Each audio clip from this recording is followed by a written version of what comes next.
Bueno, entonces el día de hoy pues quise compartir con ustedes un tema.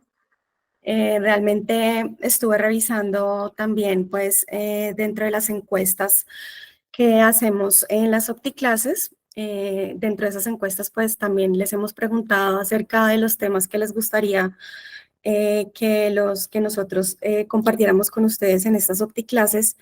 Y pues me di cuenta que algunos querían conocer un poco más acerca de esta patología. Entonces, por eso decidí el día de hoy pues compartir con ustedes algo de mi poco conocimiento acerca del herpes zóster ocular.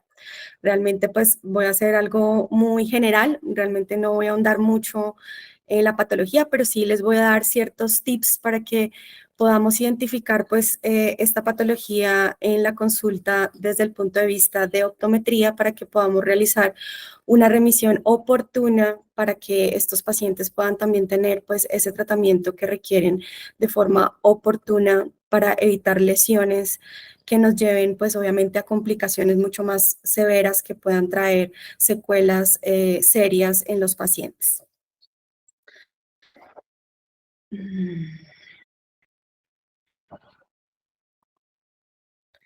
Bueno, entonces, como de pronto ya muchos saben, el herpes zóster es el mismo virus de la varicela.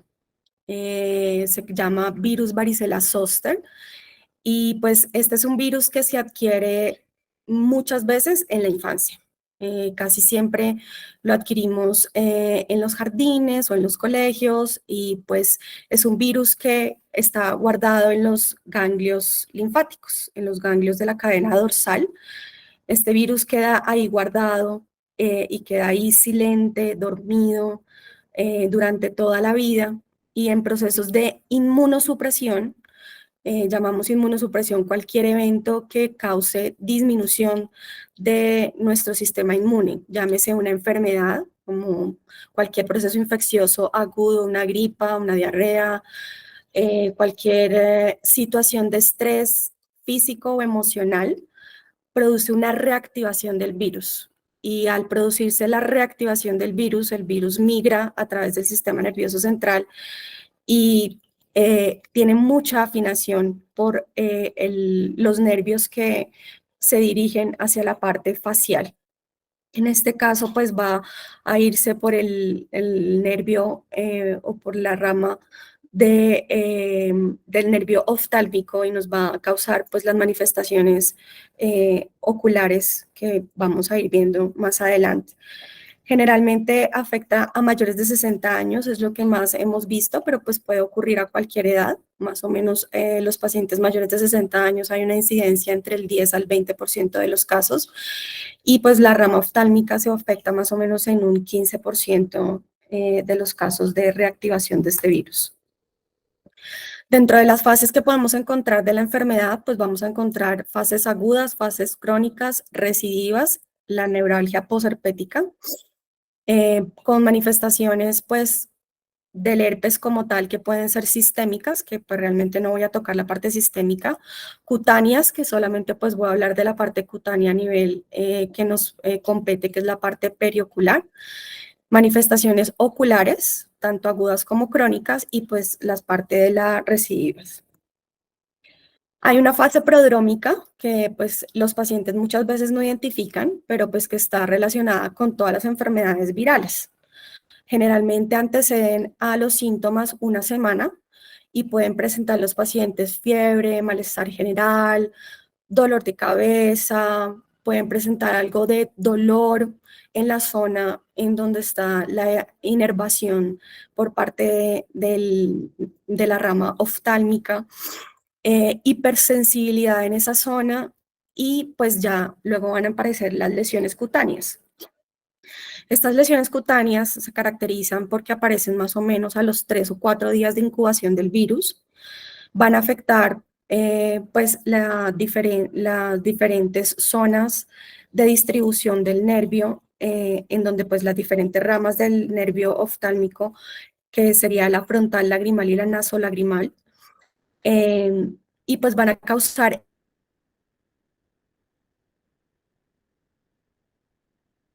una erupción maculovesiculopustular. Es decir, que van a haber diferentes estadios de la manifestación a nivel de la piel. Como vemos aquí en las fotografías, estamos viendo como una secuencia de cómo se van presentando las lesiones. Entonces, pues aquí vemos este pacientico en donde pues vemos un gran edema y eritema en toda la distribución de la rama oftálmica. Realmente aquí está afectando las tres ramas. Vemos edema, eritema y ya estamos viendo unas pequeñas máculas que posteriormente se van a convertir en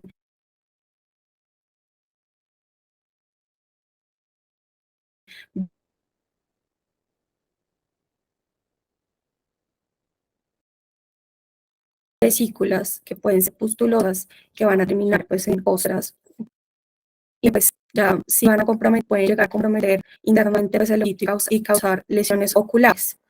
Tienen la característica pues de estas lesiones o del herpes zóster es que respeta la línea media. Se llama que tienen una distribución metamérica, es por la pues, distribución como tal de la inervación que tiene el nervio. Y algo que caracteriza y que a veces nos puede llevar a pensar que hay una afectación ocular y que más que se caracteriza los pacientes cuando tienen este signo de Hutchinson, que es cuando hay vesículas a nivel de la punta de la nariz, quiere decir que la afectación ocular es muchísimo más característica en esos pacientes. Dentro de las lesiones oculares, entonces, pues todas las capas del ojo se pueden ver afectadas por el herpes, dependiendo de qué tan rápido se haga el tratamiento, dependiendo del tiempo de evolución que lleve el paciente, dependiendo de qué tan rápido consultó o no, pues asimismo puede ser, o qué tan agresiva es la enfermedad, pues asimismo puede haber afectación en las diferentes capas del ojito. Entonces, a nivel de la conjuntiva, pues vamos a encontrar una conjuntivitis que puede ser papilar, folicular o pseudomembranosa. Vamos a encontrar vesículas en el margen palpebral. Estas vesículas van a tener con fluoresceína, como vemos aquí en la fotografía. Puede haber una gran quemosis conjuntival, como vemos acá en la fotografía. Vesículas conjuntivales a nivel vulvar o tarsal. Aquí vemos una vesícula en la conjuntiva vulvar que tiñe con fluoresceína. A veces se pueden acompañar de epiescleritis, aunque las epiescleritis pueden ser frecuentes y se presentan de manera precoz, pero son autorresolutivas. Entonces, como autorresuelven, pues muchas veces no las identificamos tan fácil. Pueden persistir y se pueden también presentar en fases crónicas. Puede haber también afectación de escleritis, generalmente es anterior, difusa o nodular, aunque es un poco más es poco frecuente y se pueden presentar al final de la primera semana o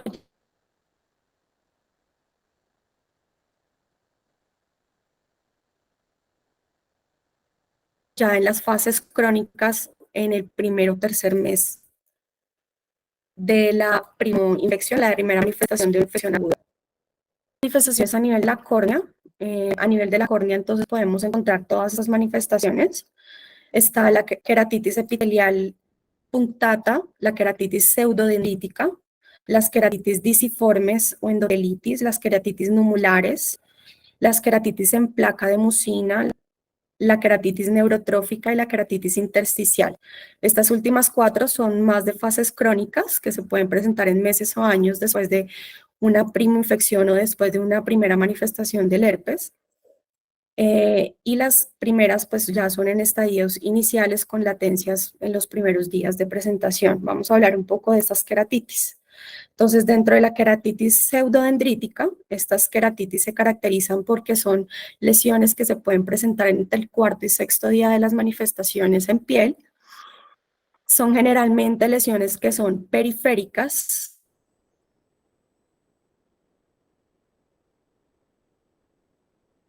son finas y pequeñas, son ulceración central y son más de características dendrita, es un poco así simple, la dendrita es muy característica, uno la puede definir realmente como una dendrita. Ellas en el herpes zóster son más difusas y estrelladas, son terminaciones romas. Entonces aquí vemos diferentes formas de cómo se pueden ver las dendritas en los herpes, en un herpes zóster. Otra de las queratitis que podemos encontrar es la de queratitis numular o también llamada estromal anterior, que puede aparecer más o menos al 10º día.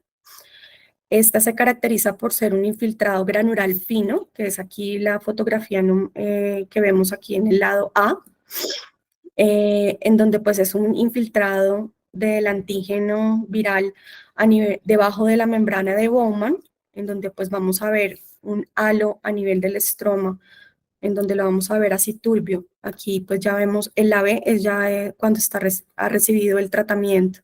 Entonces pues va a dejar muchas veces cicatrices.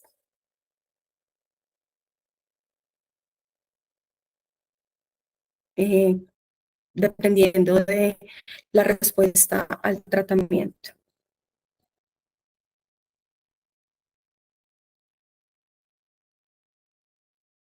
Y endotelitis, que se presenta más o menos, puede presentarse de forma aguda y también de forma crónica.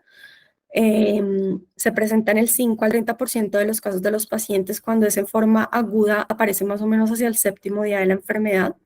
Se caracteriza por haber pliegues en la membrana de Descemen con edema estromal y epitelial, y en algunos casos está asociado pues, a precipitados queráticos por una uveitis.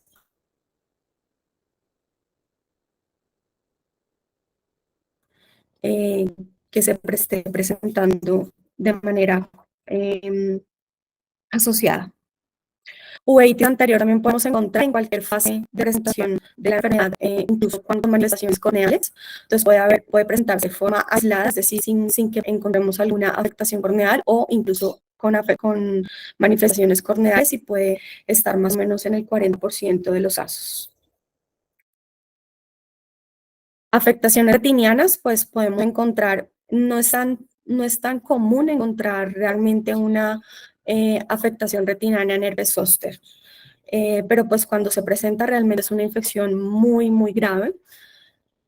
Se puede caracterizar por vasculitis retinianas, por corioretinitis hemorrágicas, retinitis necrotizantes agudas, necrosis retiniana externa progresiva e incluso hasta desprendimientos de retina. Estos pacientes generalmente son pacientes que tienen un proceso de inmunosupresión, y generalmente el tratamiento de estos pacientes es intrahospitalario, porque son pacientes que por algún proceso de inmunosupresión llegan hasta una afectación retiniana. Dentro de las complicaciones neurológicas, entonces podemos tener pacientes que puedan tener parálisis de alguno de los nervios craneales, parálisis especialmente en el tercer par, en el cuarto y en el sexto. Se han descrito algunos casos de neuritis óptica, pero realmente son muy, muy, muy escasos. Y algunos casos de hemiplegia contralateral, pero pues también realmente los casos descritos son muy, muy escasos. Se han descrito sobre todo en fases crónicas. Realmente en fases agudas es muy raro encontrar una complicación neurológica. En fases crónicas, entonces, vamos a encontrar diferentes pues, complicaciones de las diferentes lesiones que pudieron haber quedado de una fase aguda. Entonces, a nivel de la cicatrización palpebral, dependiendo de las vesículas y la cicatrización de esas vesículas, entonces pueden generar malposiciones palpebrales, produciendo entropión o ectropión. Puede producir triquiasis, puede producir áreas de hemadarosis, puede producir muescas en el borde palpebral, y pues todas estas malposiciones palpebrales pueden llevar a una exposición corneal crónica que pues puede traer otras lesiones en el futuro a nivel corneal. Otra de las complicaciones que podemos encontrar a nivel crónico es la conjuntivitis mucosecretora, en donde podemos encontrar acúmulos de mucina acompañados de granulomas lipídicos que se ubican debajo de la conjuntiva tarsal con cicatrización a nivel de la conjuntiva. Realmente esto no es tan común. No encontré así como muchas foticos realmente de esto porque no es tan común su presentación. La escleritis crónica pues puede dar lugar a zonas de atrofia escleral que se llama escleromalacia, pero pues tampoco es muy común su presentación. La queratitis con placas de mucina la podemos encontrar en el 5 al 10% de los pacientes y ocurre más o menos hacia el tercer y sexto mes de una infección aguda. Son placas de moco que se ubican sobre la superficie de un epitelio que ha sido pues afectado por herpes previamente. Son placas que son grisáceas, sobrelevadas y ramificadas y pues se caracteriza porque es una córnea que ha perdido su sensibilidad corneal. Entonces favorece esa eh, formación de moco. Entonces acá vemos como esta placa acá de moco que se está formando en este epitelio, que es un epitelio que además tiene un edema ahí localizado en esa zona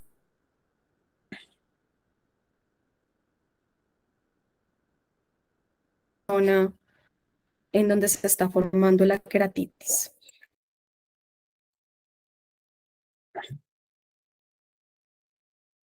Posteriormente puede presentarse en fases agudas y también en fases crónicas. Entonces se puede presentar semanas o meses después de un primer evento agudo.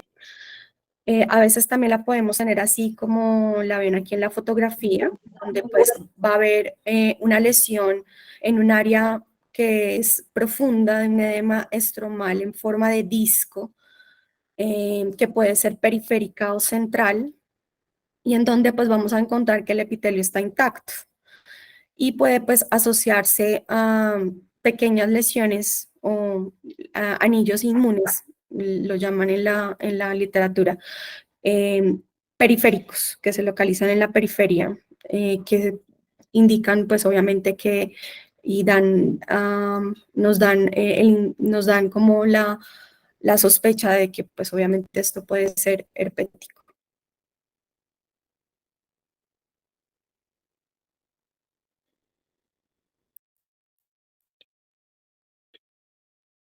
La queratitis neurotrófica, entonces, pues es otra presentación crónica, en donde puede haber una disminución de la sensibilidad corneal por pérdida de la integridad del epitelio.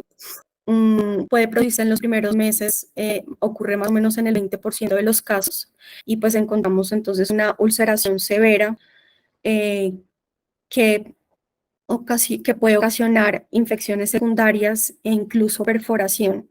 Esta queratitis neurotrófica realmente pues produce que el epitelio no se regenere de manera tan fácil y entonces pues son lesiones que son muy recurrentes y que son de difícil manejo.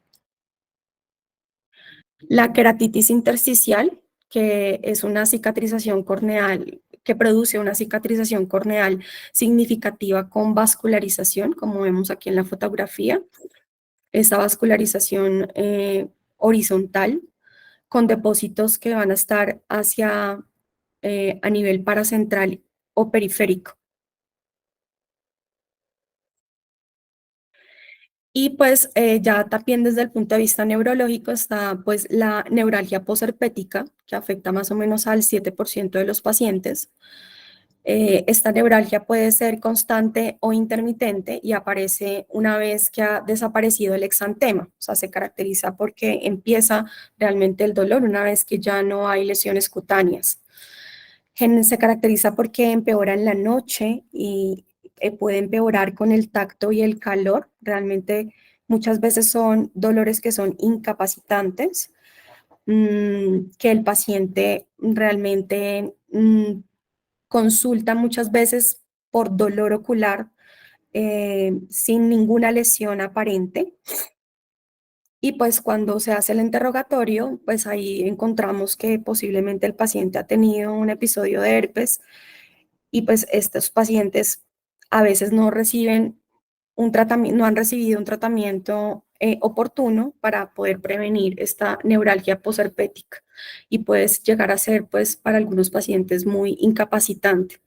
Algunos pueden, esta neuralgia posherpética se puede ir desapareciendo con el tiempo del primer evento, pero hay algunos que quedan pues con esta neuralgia de manera crónica y pues va a requerir de un tratamiento un poco más interdisciplinario con neurología o incluso a veces con terapia del dolor cuando es demasiado incapacitante.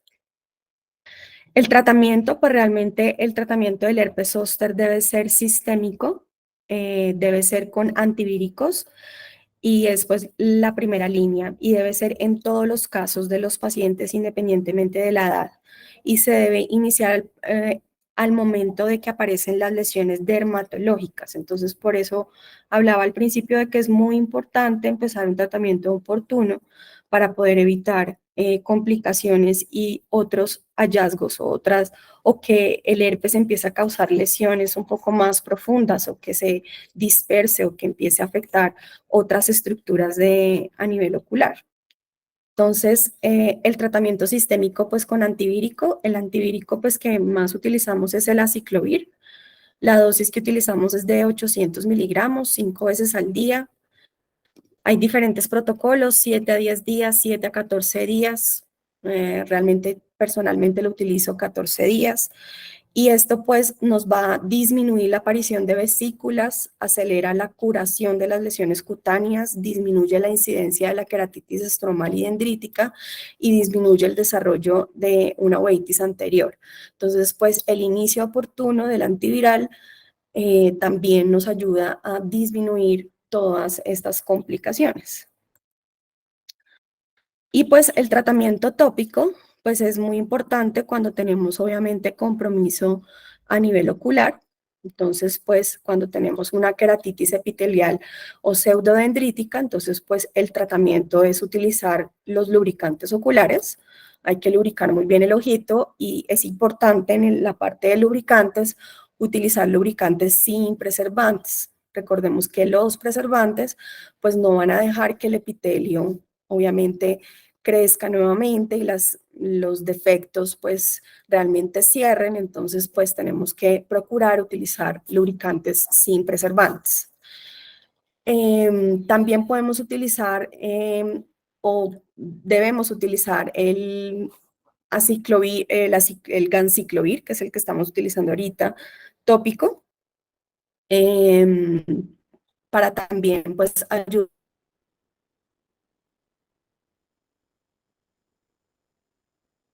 a mejorar ese cierre de esas lesiones epiteliales pseudodendríticas. Sin embargo, también es importante que hay que tener un seguimiento estrecho con el uso también del ganciclovir, porque pues el ganciclovir, si bien nos va a ayudar a cerrar esos efectos toxicidad de la superficie, entonces muchas veces si se deja de una manera muy crónica, el epitelio tampoco va a crecer de una manera adecuada. Entonces, también tenemos que estar vigilando ese tratamiento del paciente para saber en qué momento se debe retirar y muchas veces no dejarlo de una manera muy crónica. Ya cuando hay un compromiso estromal, llámese una queratitis numular, disciforme o intersticial o incluso pues ya la uveitis, pues este paciente va a requerir de corticoides tópicos y de midriáticos para ayudar a disminuir toda esa respuesta inflamatoria que se está produciendo a nivel estromal. También pues obviamente con la terapia de los lubricantes.